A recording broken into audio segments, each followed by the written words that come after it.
কালকেই এই সমন্বয় একটা লাথি মেরে বের করে দিবে।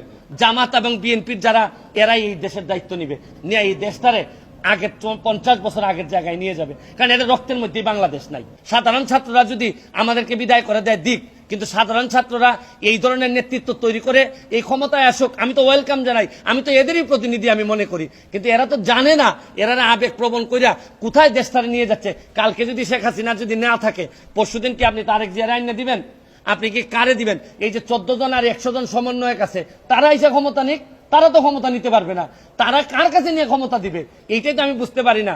তারা ক্ষমতাটা নিয়ে কার কাছে দিবে? ক্ষমতা বলুক যে আমি অমুক দিব। 14 জন বা 150 জন সমন্বয়ক যারা আছে, যারা দাবি করতেছে যে এই তারা এই দেশটারে রাষ্ট্রের সংস্কার করতে চায়, তাহলে তারা এসে বলুক তারা মন্ত্রী হইতে চায় বা তারা ক্ষমতা নিতে চায়। কিন্তু তারা তো, আমরা তো বুঝতেছি তারা আইসাই যেটা করবে এটা হচ্ছে কি লাথি মেরে এদেরকে, যারা আজকে যদি এই সরকারের পতন হয়, কালকেই এই সমন্বয় একটা লাথি মেরে বের করে দিবে।